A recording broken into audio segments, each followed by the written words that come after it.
Welcome everybody, and thank you for coming. On behalf of Banner Capital Bank and Swagger Construction, Robert Chamberlin, and the city, we'd like to thank you for coming. Everybody knows the history and lore of the old Hitching Post property, whether it's a tired traveler, a honeymooner, or wayward home for politicians. We all know the great history of the property. And unfortunately, we also all know the state of decay it fell into and kind of the ordeal that has been undertaken to get to this point. But we're delighted to be part of the project. For those that don't know, this is a tax increment financing. And I have to give kudos to my colleague, Richard Braithwaite. When we first started working with Robert about 7 or 8 months ago, talking about this project, Richard took one look at it and said, this thing screams for TIF. And so we went up and talked to the mayor, and the response and the support from the city council has been amazing. We understand that this is the second TIF ever in the state of Wyoming, and the first one that has to do with a commercial bank and with blighted property. So for those that don't know TIF, and I think most of you probably do, essentially what it does is it capitalizes future cash flows. And we're able to take that capital and apply a but-for test, meaning that but for the development of this property, the increased tax revenues wouldn't happen. And so we're able to take that capital and create infrastructure and take care of blighted things and things like mitigating the environmental issues that are prevalent with this property, and also adding a public street and updating and renovating utilities, and all of this providing a genesis for what we think is going to be a very, very exciting project for all of us. And not only really, in our opinion, the southwest part of Cheyenne, but likely for the whole Lincoln Way corridor. So we are just extremely excited to be part of this this project, and with that introduction, I'm going to turn it over to these two gentlemen and let them give you some insights from the developer perspective, and of course then from the city's perspective. So, do you want me to go first? Yeah, go ahead. Go ahead. Well, thank you. I'm Jeff White, President of City Council, and Mayor Collins couldn't be here today, but you know, this is a really significant accomplishment. As we all know, since the Hitch, as it was known, suffered a catastrophic fire in 2010, there have been many redevelopment efforts, and nothing resulted from any of them. So when City Council members and Mayor Collins met in January of this year to set forth our goals for 2021, we were all in agreement that solving the problem of the Hitching Post property was a top priority. And then that led to efforts over the next several months that began with creating an urban renewal authority, and then also a Hitching Post urban renewal plan, which allowed for the TIF that was just spoken about. So once those things were accomplished, that set into motion the public-private partnership that got us to where we are today. And I'm thoroughly convinced that without that partnership, problems of this magnitude would not be solved. So it's truly been a collaborative effort. It's a nice calm day outside, so remediation of asbestos and demolition efforts on the buildings on the property are taking place as we speak. And I just want to say thank you to my colleagues on council, particularly those that are here today: Brian Cook, Dr. Mark Rainey, Tom Seagrave, Pete Laybourne, Dr. Michelle Aldridge, and Scott Roybal for having the commitment to see this through. And thank you to Mayor Collins for being committed as well. And then I have to thank Robert Chamberlin and Swagger Construction for your vision and for your commitment to our community. Also to Banner for your contribution as well. And then lastly, I just want to thank the many men and women on city staff who've worked long and hard to come up with options for us and come up with a plan that finally put this project across the goal line. We wouldn't be here today without them. It's a great day for Cheyenne, and the only thing that's going to beat it is when we're all back together again in the spring, putting shovels in the ground. And I think we all very much look forward to that day.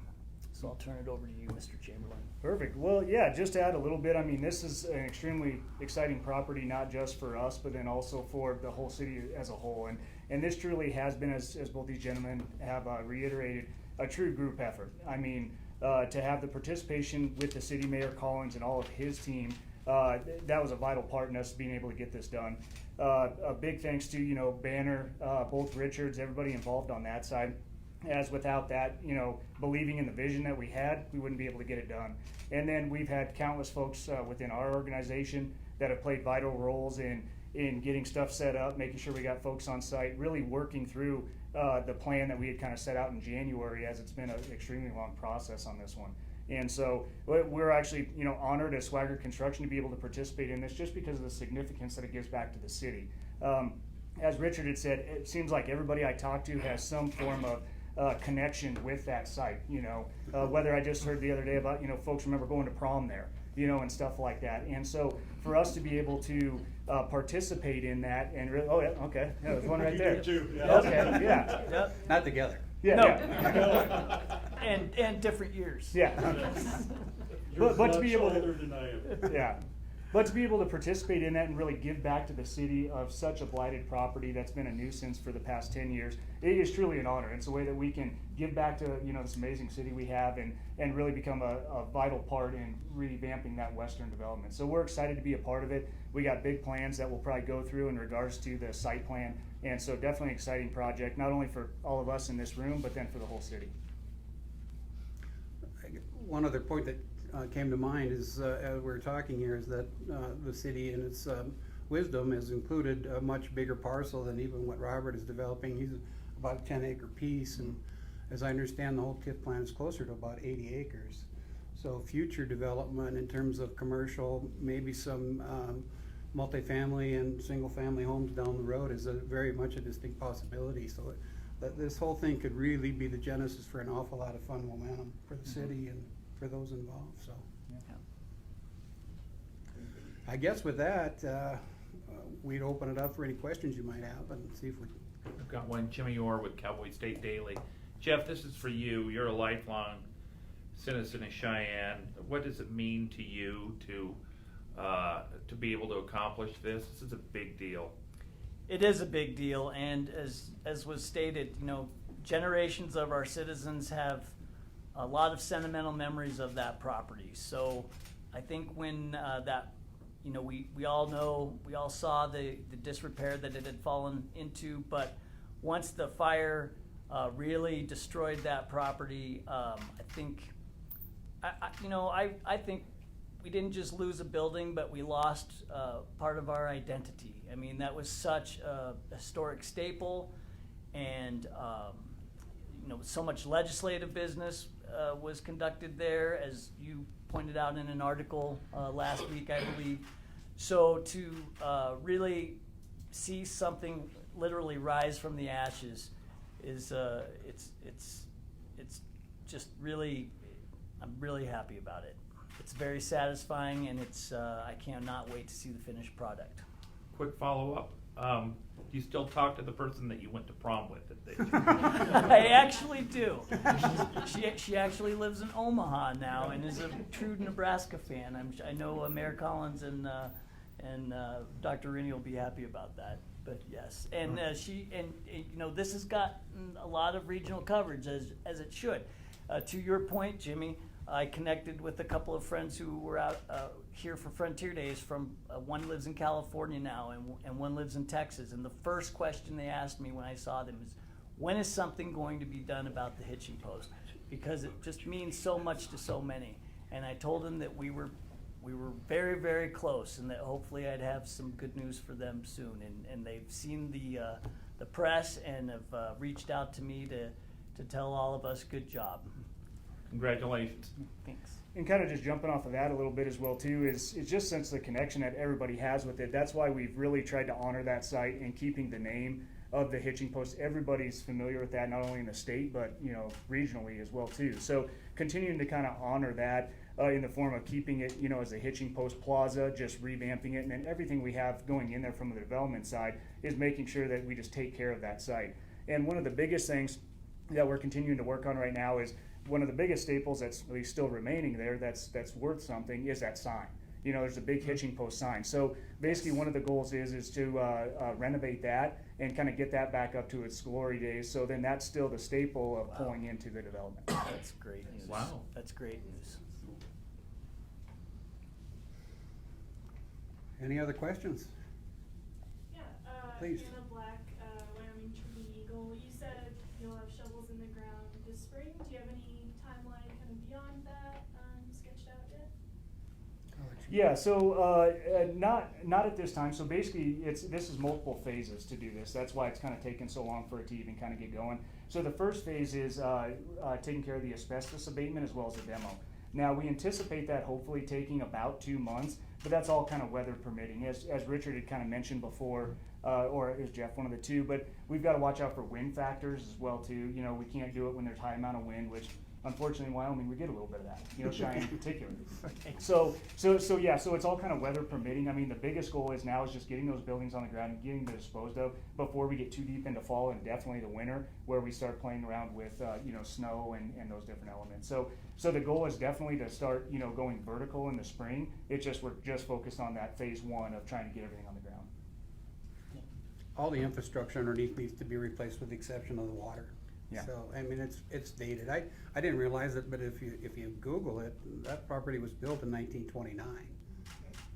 I would have never guessed that, but kind of gives you some idea though about what's under the ground, So, and then once we get that stuff taken care of, and then he's exactly right, then we go to kind of that second phase, which is focused on rerouting the utilities, upgrading all those items that need the water, the sewer, the electrical, and then kind of coupled along with that is doing the new public roadway running along the east side of the property that'll tie into the ice skating rink into the back. And then kind of what we had mentioned before is potential future developments. What that also allows us to do is to give good access to kind of what we've known as the back 40 as well too, especially once Grant kind of ties in. It'll give great access to those areas back behind, and then could assist the city with their plan of that 5 acres that they have of the gymnastics center and the rec room and a few of those other items. It hopefully will kind of spark some of that development on the backside. Richard or Robert, Yeah. how did you come up with the idea? Well, so the original plan was I'd driven past it 100 times, just like everybody had. And so just seeing it as, it was just such a significant property to where it's like, okay, what can we do with this? So the first thought was can we renovate those? Can we turn them into condos or something like that? And then as we got deeper into it and learned the history of the amount of asbestos and the amount of stuff that occurred in there, that wasn't necessarily feasible to do that. It would have just cost way too much to actually do that. So then kind of went back to, okay, can we just figure out a solution to get the buildings cleaned up and to get it down so we can start planning to go vertical. And that's where we really brainstormed with the city and then with Richard in particular of like, okay, how can we do that? How can we financially feasibly do it? So the first thing we had to do was get the buildings listed as structurally unsound, which we were able to do just because of the dire state that they were in. And then that allowed us to do a form of asbestos abatement that was economically made sense. And so then once we had that piece in, then it's like, okay, well, where's the rest of the money's gonna come from? And that's where, definitely partnering with the Banner folks in regards to getting that stuff lined up. And I will say carefully that kudos to the city and to Robert for just getting the property bought. There were some significant challenges and hurdles that were overcome to get to the closing table with the title company, and to all of you, kudos for your patience and your perseverance, because that was not an easy undertaking. Yeah. And on that, I want to thank some folks on my team in regards to the agents and everybody I was working with that. They were working with the seller a bunch, and just because of all the complications, Amy Smith in particular was having several conversations, sometimes daily, with getting that done to make sure that we could get it all acquired. So it was definitely a team effort. Everybody from the city, I know Mayor Collins had several conversations with the seller, making sure that she was comfortable so we could get this done. So, and then the support from Banner providing certain documentation that gave her confidence that we could, take down this project, just because of the past developers who had come in and weren't able to do it and kind of hit dead ends. She was a little hesitant to really go deep into it with us. And therein lies the beauty of the TIF. I mean, this thing is just beautiful for using a TIF. So outside of the sign, the entire area will be scraped? Yep, exactly. Yep, so all the buildings will be demolished and disposed of properly. And then basically we'll be tearing up all the asphalt, all the material, and then basically redoing the site plan, which we have over here. This is kind of a loose site plan of what we're anticipating kind of going in there. And what's the timeline, do you think? For what part? When, Obviously multiple. When it's scraped clean. Scrape clean, we're hoping to have done by the first of the year. Wow. Yeah, Oh. because really the biggest thing is getting down those buildings in regards to ripping up the asphalt. I mean, really we can do that in a matter of weeks. It's just a matter of getting those buildings down and getting them hauled off. After that, everything from the cleaning of the site will go relatively quick. And when do you think the first building might surface? It'll be springtime, I would guess. We've That got a lot of, quickly? I think we can do it. Once again, it's weather permitting on that demo, but I think that's definitely realistic to be able to do that. Just for clarification, there's already a motel being built within the TIF boundaries. They've started foundation work out there already. Really? Yeah. That's the old Atlas. Exactly, yep. Yes. Oh, it goes to the Atlas, goes past the Atlas. The TIF district. The district, got it. I believe it's a Hampton Inn. It is. Yeah. Yes. Yep. Because that was not only the Atlas lot, but our little piece that we had at one time too. Correct. So, in developing this on your conceptual plan, is there, you said you're gonna start building as soon as spring. What's the first building you anticipate going up? Well, I think we'll have a lot of movement up there. In regards to the hotel, we've had a lot of conversations with that developer, and they're wanting to go in springtime. As quick as we get it cleaned up, they're wanting to go probably the end of Q1, Q2 of next year. And then the other stuff is still kind of a moving target. Some of the stuff on the back that we look at developing ourselves, kind of the 5-story or some of the taller buildings, those ones we'd like to start getting going probably spring, maybe summertime of next year to start that phasing out. And then we're still in conversations with, the bank and the steakhouse and all of that kind of stuff. But I think that realistically in the spring, you could see 2 to 3 buildings going up there, I didn't look closely. Are those 5 buildings, are they commercial or residential? So it's a combination. What kind of the vision is there is doing retail on the bottom and then condos above it kind of thing. And that's kind of been a big initiative of the city, is kind of getting folks kind of living downtown a little bit. I know that's a little bit further than right downtown, but it's kind of a combination deal there of providing for retail and then condos above. And it's fair to say there's a lot of people kicking the dirt and speculating and checking with Robert about having some interest in possibly, I don't think there's gonna be a shortage of demand. I really don't. No. And I think one thing that we can all be happy about is one of the main gateways to our community is going to be vastly improved from its previous condition. Needless to say, it's urban renewal. Yeah, correct. Richard, I see on the form here that there's a bank listed. Do we have any idea who that might be? I'm working on that. I had to throw that out. So, do you have a grand opening ceremony planned, or will you be having something? We definitely will. Once we really get that site clean and we really start, then we will be doing something like that. Nothing on the schedule yet, just because it's a little bit of a moving target, like I said, with that demo in particular. But we will be doing events out there that'll really kind of get that, the new hitching post, if you want to call it. We'll be doing a release on that. Are you gonna invite Michael DeGrave? That would be a great idea. That would be a great idea if we could get Michael DeGreve to come back for that. I'm not sure he would. I know that he had a lot of connection to the old hitch, and seeing how it's become was really disappointing to him. But to get him back here for that would be great.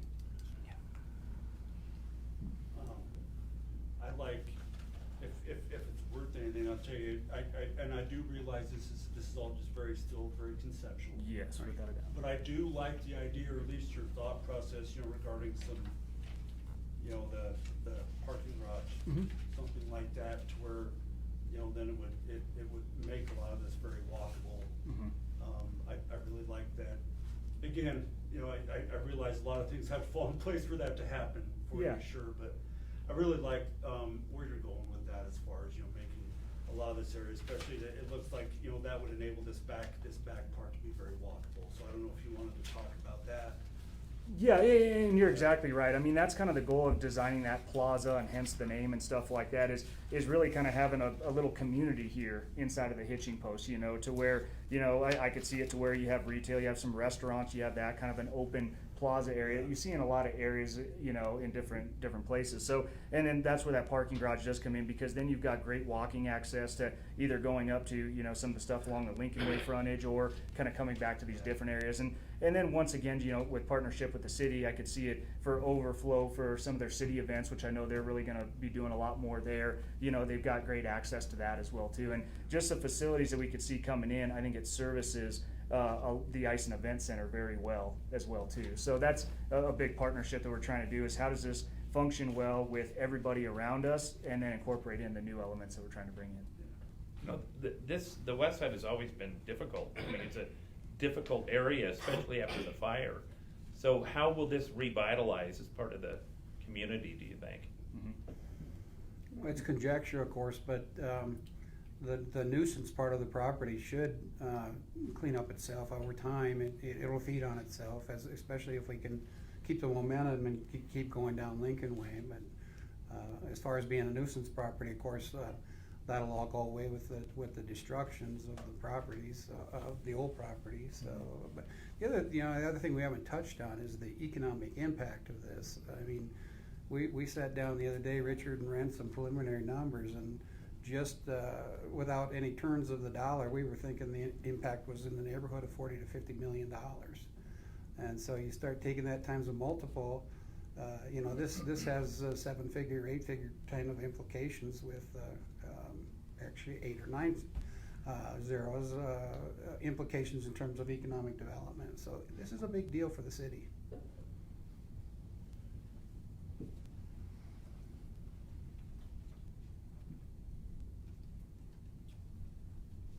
Must have done a good job. Yeah. I think so. Yeah, That's when tough. silent, then you did it right. You need to get to work. I know, exactly. I know. That's what I just was. That's why I was running a minute late. But I think this is another example, though. I mean, we've already had some examples of, where some, investors and folks have invested downtown. Jimmy, if you look at like the Warehouse 21 property, Right. Where that was a blighted, a very blighted spot, where they've made a heck of an investment there. I mean, you've got, the folks who are working on the homes, homes warehouses, and I mean, yeah, so I mean, Yeah. I think there are examples. Yeah. And I know something that's near and dear to all of us is, the Reed Avenue corridor, which Yep. is burgeoning too, which I think has a lot of opportunities for the same type of developments. I think it could maybe serve to encourage, hey, this is a big thing going on down here, a lot of investment, it's worth doing. Yeah, we really hope that this is going to be like that anchor and that spark for the West End, because it is such a large Right. site, and we've got our eye on a few other properties kind of on there as well too, kind of working back towards downtown that we're looking to revitalize as well too. So we hope to really be a big player in this one in particular, just to get a lot of folks excited about that West End, because there for a minute it wasn't all that exciting. So now there'll be a lot of movement, a lot of changes going on there, which usually does spark additional development to take place.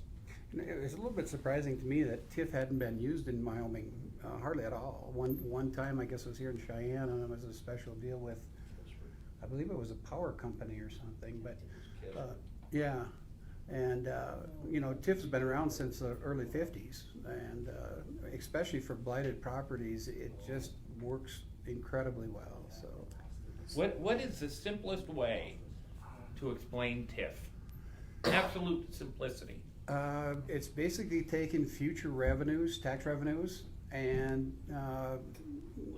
giving them a capitalized value up front in order to use that to build the infrastructure. So, but for the development, you wouldn't generate that increased revenue. So we're just using future revenues to make the project work. Got it. And then you know, and you can use that revenue, that funding mechanism for things like the environmental remediation, utility relocation, public improvements, Roads. street curb and gutter. Yep. And all of which adds value to Right. A developer taking on the property. We've done a few others, primarily in South Dakota, and what we see is that municipalities, taxing districts, even though you can run these on a 25-year term, most municipalities will work extremely hard to get them paid off, obviously for the reason being that the sooner they get the bank out of the way, the sooner the revenues go into the coffers of the city for all kinds of other fun things to do with tax revenues, so. But in the short term, the bank is kind of the conduit to be able to capitalize the money needed to build the infrastructure. So what we actually end up doing is making a loan to the city, or the city's taxing district, to be more specific. Got it.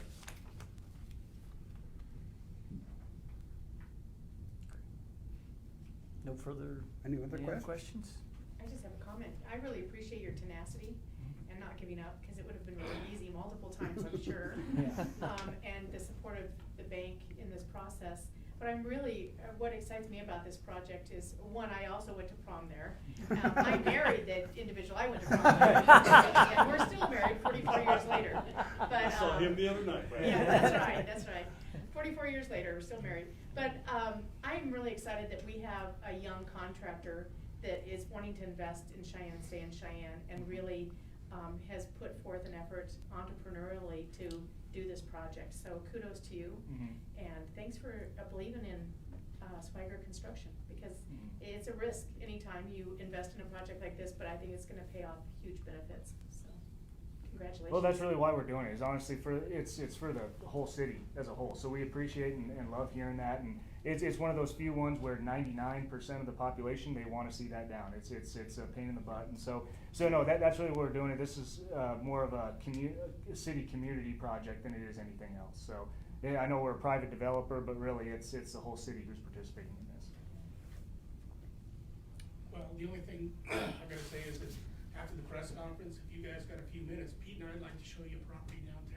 Okay, oh yeah, okay. There you go. To the hall. Yeah, oh yeah. For the pump house, or- I'd love to go with you for that. Actually, if you wanna wait after the press conference, we do have hors d'oeuvres and some mild adult beverages. So if you wanna sell the guy on something, maybe you should, We do need that. We can talk about that. I've ran the numbers on the Heinz building. So we'll keep working on that one. We'll keep working on that. Well, we have others, like pump house, all sorts of projects. No, Well, you know- there's a lot of exciting projects that we can do here. I think this is just one amongst many that we'll be doing here in the next 5 and 10 years. It's exciting to have some of these more historical projects you can work on that are very significant to the city. So those are the fun ones to do. and it's likely if we think you're gonna like the TIF as much as we do, that there's other projects that TIF financing will work, and not only for Cheyenne, but likely this could be a snowball across the entire state. Sure. Because there's all kinds of these projects that are out there, so. Okay, Thank you. please feel free to stick around. Thank you, guys. Thanks for your time.